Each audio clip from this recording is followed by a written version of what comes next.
Having low water pressure in the house can be annoying, to say the least. And I know what I'm talking about because we've had water pressure issues in our old house for a long time. I would be in the shower and then someone else would turn on a faucet, or the dishwasher was running, or the irrigation system on the outside, and water pressure dropped. Sometimes it would get hot or cold. Not a very pleasant experience. So when we moved to this property, we decided to do things better so we would have proper water pressure anywhere in the house. And one of the first thing that we did is we replaced that old irrigation pump with a appropriately sized well pump to pump water up from 80 feet down in the ground and put it into this pressure tank here. It's a 40-gallon, slightly oversized pressure tank that can pressurize the water to like 65, 70 psi or so. You can adjust it so that we can get water all the way up here to the house. It's about 300 or so feet run uphill, and so that could be a challenge, we figured, but we also figured our contractor would take this into account when putting in the water line. And unfortunately, they miscalculated the size or the diameter of the water pipe going up. They used 3/4 inch pecks instead of 1 inch. And the result was that we did have good water pressure in some places in the house, but not in the shower and in the bathroom. And so that was a problem. And of course, after the fact, digging everything up again, replacing the entire line, not very feasible. And so we ended up finding a relatively non-invasive solution with a water pump that features a variable speed motor that can not only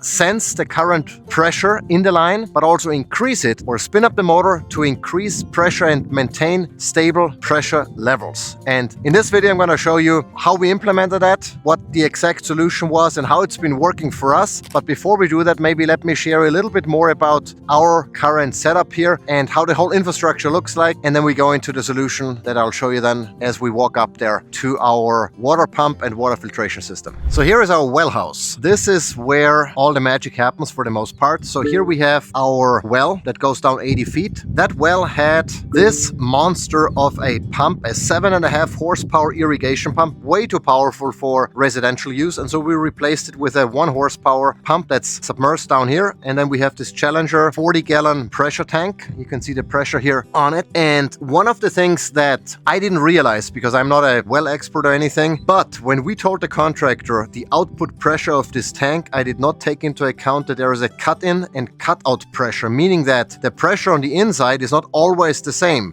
As the tank fills with water, the pressure increases, and as we consume water, the pressure falls until it hits a threshold, and then the pump kicks in. And that's what I didn't take into account, because it meant that when the tank was full, water pressure in the house was fine, but as we consumed water and the tank drained and pressure fell, so did then the pressure in the house, and that's where it became a problem. And as you can see here in the background, the house is fairly way up there in the distance, about 300 feet. There is the water line that's buried right here, going all the way up in 3/4 pecks. And now we walk up and I'll show you how everything looks up there. So let's go up there to the house. Here are the chickens and the piggies. Here's our spa area that also requires water, of course, to fill up all of those cold plunges here. And then the water line comes up here to this hydrant and then crosses over. And maybe a quick update here. So here is the main unit where the water enters. Water pressure was fine there. But in this unit here, where the bathroom is and the shower, water pressure was not good anymore, especially as the pressure in the tank kept dropping as we consumed water. So here is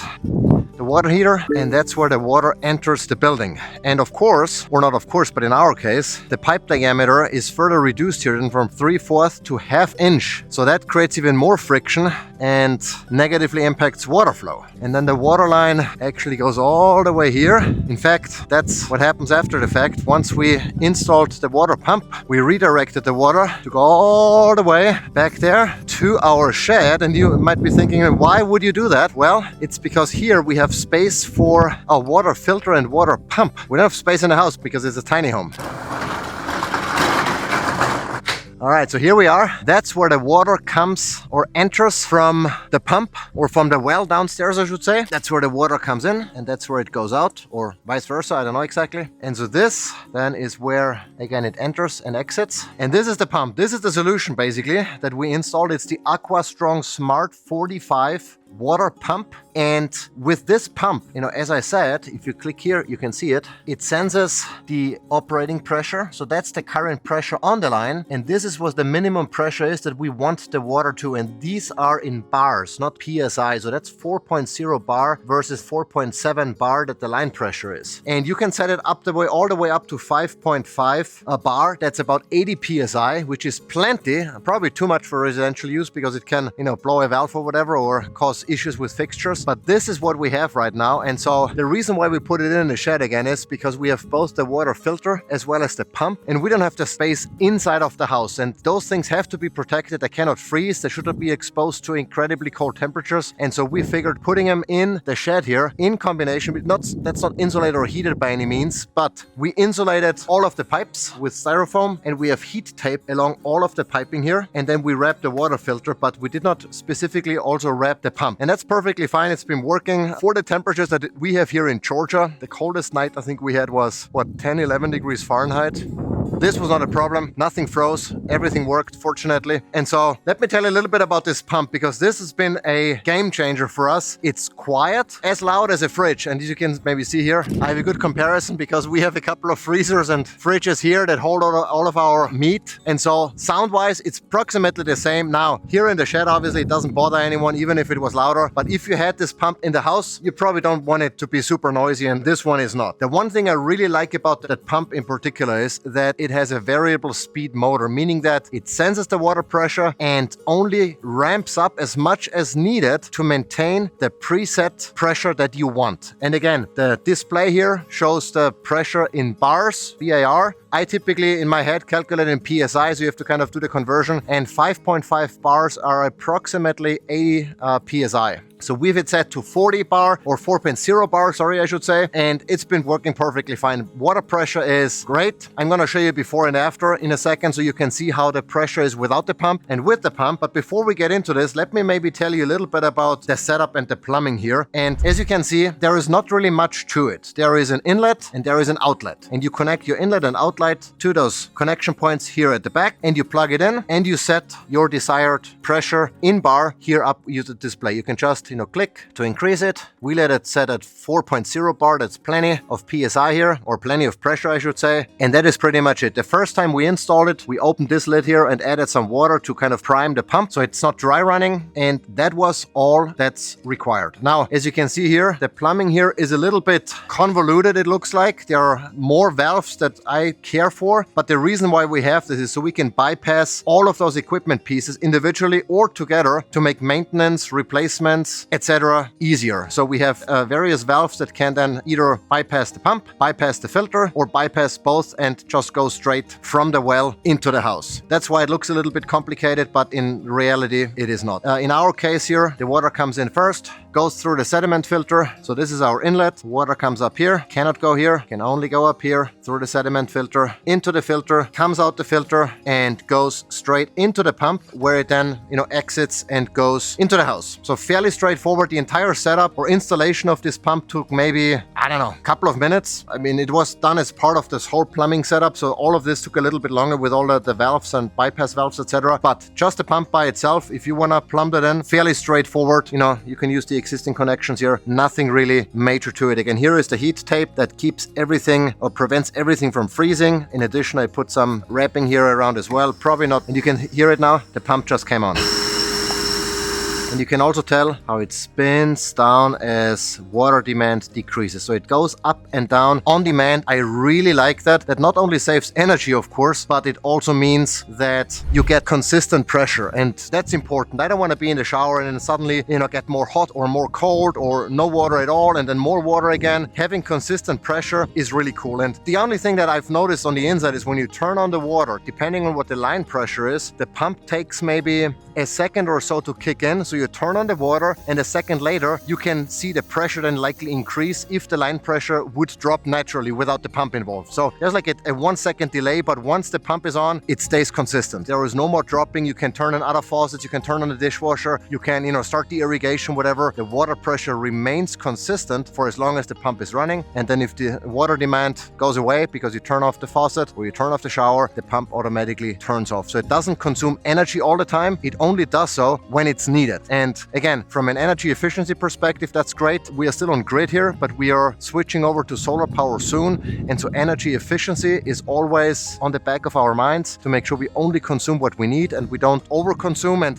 require a bigger solar setup or bigger batteries to do that. So that's one thing that's important. But beyond that, yeah, cost-wise, and prices tend to fluctuate, but as of this recording, you can get this pump on Amazon for $750. It's not inexpensive per se, but I think for what you're getting, it's totally worth it, and it's likely much less expensive than having to dig up the entire line and replacing the pipe with a larger diameter. I mean, things that we could have figured out from the get-go a little bit better. I should have been more involved. I should have maybe been more knowledgeable from the beginning when I, dug the water line and put in the pipe. I was not, but you learn. That's part of homesteading. It was ultimately not a super expensive mistake, fortunately.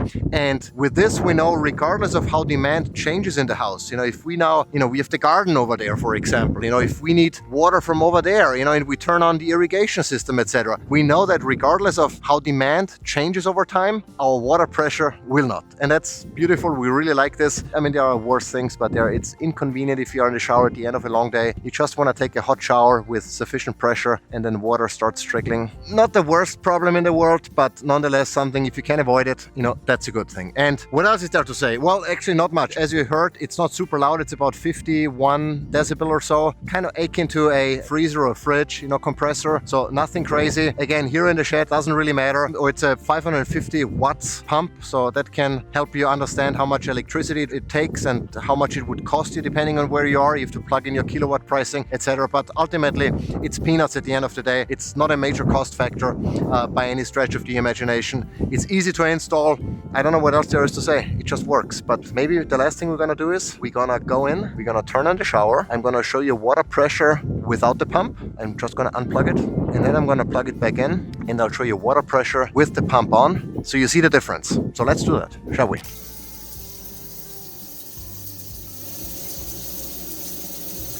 All right, I hope you could hear and see the difference a little bit. I thought it would be easier to see with the shower head, but it actually turned out to be easier and more visible on the faucet, at our sink in the bathroom. You could definitely see and hear the difference between, water flowing stronger with more pressure and with and without the pump. So as I said, before the water pressure wasn't necessarily terrible, but right now, I just checked, our pressure tank is actually fairly full. So there's a lot of pressure. Now imagine that pressure going even further down as consume or demand increases, and then starting out with a lower pressure already, that would then mean even lower pressure in the house. And so right now the difference might have been, well, noticeable but not dramatic. It has never been dramatic, but it has been more at times when the pressure tank was lower. And you never know when the pressure tank is low because you use water throughout the day and at some point the water pressure is lower than it would be 2 hours later when the tank is full again. So that's pretty much it. AQUASTRONG 45 smart water pump. You can use it for all kinds of different scenarios from,